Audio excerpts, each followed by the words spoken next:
welcome to another literature in English class. My name is Jesse Josh. So in the last class we talked about metaphor. We talked about, went deeper into the whole concept of metaphor than we did in when we treated it as a figure of speech. So we just basically talked about its origin, we talked about how to spot it, we talked about its difference between metaphor, simile, and analogy. And I hope that you do not mix them up any longer, okay?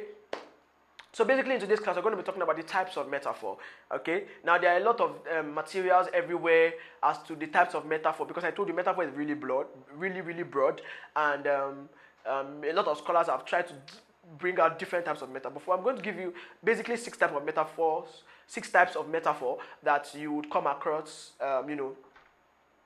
more often than you will come across others, right? There are a lot more, and these scholars have a way of, some of them are just offshoots or variations of this one I'm going to give you, but they have a way of explaining that this is different from this is different from this, which is fine, because it's good to always broaden your perspective and broaden your horizons about a particular topic. But these are the basic six that you would find anywhere, you find common anywhere. You would see this pop up before you see any other type of metaphors, okay? The first one we're going to be talking about today is a standard metaphor. Okay, a standard metaphor. A standard metaphor states one idea is another. This is basically the original basic foundational metaphor that we know, right? It is this metaphor that states that one idea is another, making a direct comparison as if the two ideas were synonyms. Right? So this is a standard metaphor. It is the basic metaphor, like the foundational metaphor, the original metaphor. I'm using all those things so that you get the idea. So it's saying that one thing is the other, right? Or saying that it is making a direct comparison as if the two ideas were synonyms, okay? So let's look at something like this. It's going to look like, a standard metaphor is going to look like X is Y, so that Y is almost a metonym, right? So substitute name for the close association of X, right? Metonym is a substitute name for the close association, right? So X is Y, so that Y is almost a metonym for X. If you were with us when we treated figures of speech, you understand what a metonym is. A metonym is that figure of speech that creates a substitute for that thing that is created, that is associated with it. Okay, so you want to talk about something, but you don't want to talk about it. You just use something that's associated with it to mention it. So if I say the president, the Aso Rock is coming to the meeting, what am I saying? I'm saying the president is coming to the meeting, right? Why? What have I done? I used Aso Rock, which is closely related or associated with the president, to mean, right? So X, so that's what standard metaphor looks like. It's saying that X is Y, so that Y is almost looking like a metonym for what X. Now, this could bring an argument that a metonym is also an extension of metaphor, which is fine, right? But let's not just go ahead of ourselves. So let's look at an example. Maria is my sunshine. Maria is my sunshine, right? So the sun basically brightens up your life, right? Makes you feel, brightens up your life basically. So if you say someone is your sunshine, we are saying that Maria is my sun, right? While saying that sunshine is associated with Maria such that she brightens up my life.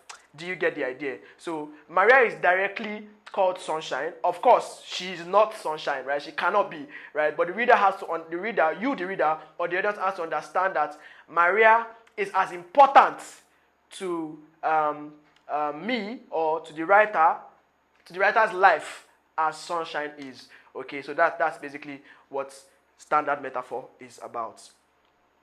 The next one we're going to be talking about is implied metaphor. Implied metaphor. All right, so what's an implied metaphor? From the word implied, an implied metaphor is an implied comparison without ever making a direct comparison between two ideas. So you are basically comparing two things, but not comparing them directly, right? It's implied. It's indirect, okay? It's not out there. So let's look at this example. The commander backed an order to the troops to stand alert. Now you're wondering, where is the metaphor in the sentence? Because I can't see somebody is something here, right? So the statement says the commander backed an order to the troops to stand alert. If you pay attention, well, you will find the metaphor. Now, we have in this implied metaphor, we have just compared stylishly and very, very, very subtly, we've compared the commander to a dog, right? Because only dogs bark, right? So we say that the order is compared to that of a bark, suggesting now. Okay, let's not even say we are compared. Let's not even say we are let's not say we are even comparing the commander to a dog. Let's focus on the bark. How does a bark sound to you? Like, okay, so if you step into a compound that's not yours, right? Or even if it's your friend's compound, your dog barks, right? His or her dog will bark. Or you enter a security firm, you expect dogs, right? And they bark at you, right? That the bark is usually very loud, harsh, and firm. Okay, so we have likened or compared the commander's bark, right? We have the commander's order to a bark, which is also harsh, strict, and firm. You get, and probably loud. Okay, so that's what we are doing. Let's not even say we liken the commander to a dog, because that's also a possible comparison. Only dogs bark. Okay, but if we are looking at it from the perspective of the fact that how does it sound? How does the bark sound? We could also say that the bark was harsh, right? So that's an implied metaphor. It's not obvious, as you can see, but if you pay close attention, you would find out the metaphor in it. Okay, I hope you get the point. The next one we're looking at is visual metaphor. Visual metaphor. A visual metaphor compares something to a visual image of another. This type of metaphor is common in advertising, where a product is visualized with another object. So, visual metaphor, like I just said, is basically an advertising technique, right? Where they are comparing something to a visual image of another. I'm trying to look for a perfect advertising example, but it's not coming to my mind. The one I have here is not really, really popular. Okay, let's look at, now let's look at this example. Imagine they are trying to liken, maybe they are advertising a pepper sauce, right? A pepper sauce, and they are trying to tell you how hot this sauce is by likening it to a fire. They are showing you how hot fire is. So maybe they just put the pepper sauce in a pot and they are boiling it, and then you put your hand on top and it literally burns your hand like fire does. That's a visual metaphor, right? They are comparing how hot that pepper sauce is to how hot fire is. So that's a visual imagery. It basically deals with the eyes, right? You have to see it, right? You have to see it, because it's comparing something to another to give a visual identity, right? You are giving a visual identity of something, relating it to another, right? Now, the next kind of metaphor we're going to be looking at is usually one of the most common, is the extended metaphor. Extended metaphor. Now, this kind of metaphor uses descriptive language to elaborate a comparison. So, extended metaphor is basically descriptive. One of its main characteristics is that it is descriptive. Its descriptive language is very, very high, right? You basically see this kind of comparison or this kind of metaphor in a poem, right? A poem or a very long speech, right? Now, I cannot give you an example of extended metaphor, because it will require me to read a long poem or a speech or something, right?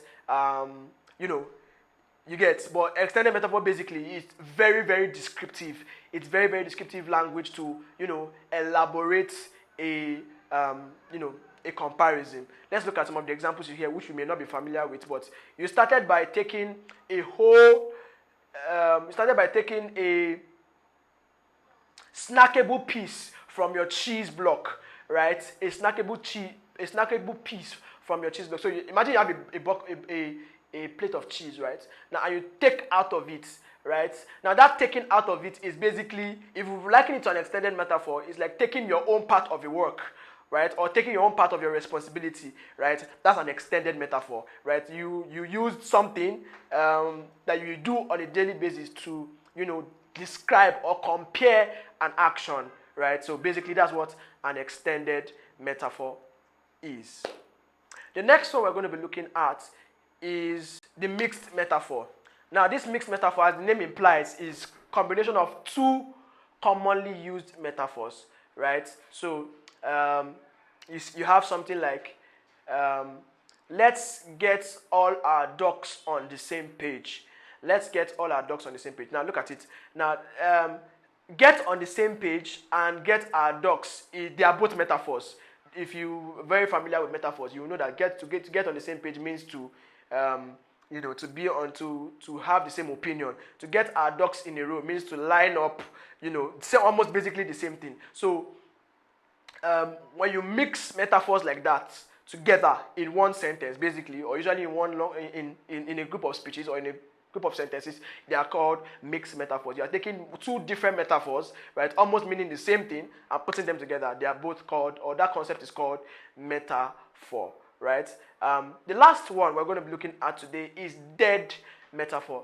Dead metaphor. Now, these are metaphors that are overused, they've been overstretched, they've been oversaid to the point that they are now cliches, right? They are cliches. They are things that people will now say, at every given opportunity, right? They've lost their impact, basically. Everybody now says it.